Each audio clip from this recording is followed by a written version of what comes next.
done a collation of sexual and gender-based violence cases from January till today.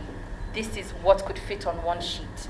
There are ages here from 2 to 3 to 4. These are children who have been violated and killed. And so we're here today. We hope that we can present this to you, just to keep it top of mind what we're here for. But we have 5 asks, sir, and I'm just going to read my ask, and then the rest of the team will read theirs so that we keep this very brief. The first of them is the Domestication of the Violence Against Persons Prohibition Act and the Child's Rights Act. We all know that the VAP was passed in 2015.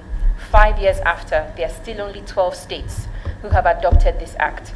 The Child's Rights Act has suffered a similar fate.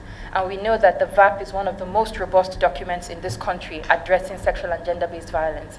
As somebody who has several times been violated in my life, I have suffered sexual violence, I have suffered domestic violence, I have suffered different kinds of violence.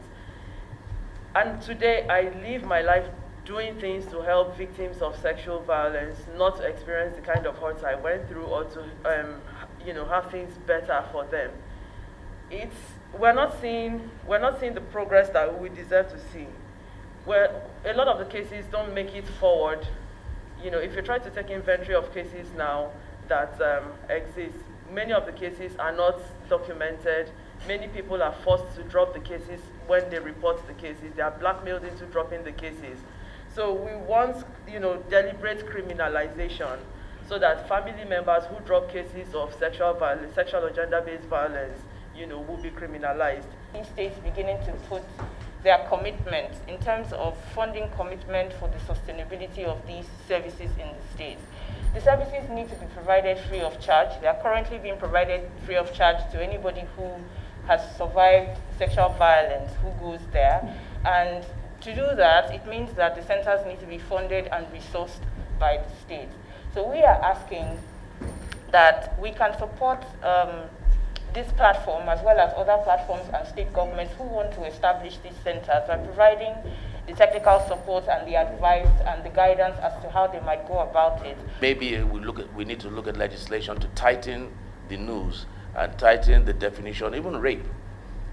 Yes, universally, rape is considered by definition, criminal definition, is sexual intercourse and penetration without consent. Without consent. Now, it's the most difficult crime in the world to prove. The most difficult, because how do you establish consent?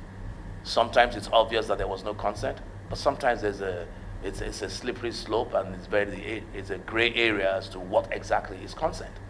And sometimes, of course, you have situations, yes, where women give consent and thereafter they withdraw their consent. But I believe the mantra has to be sustained.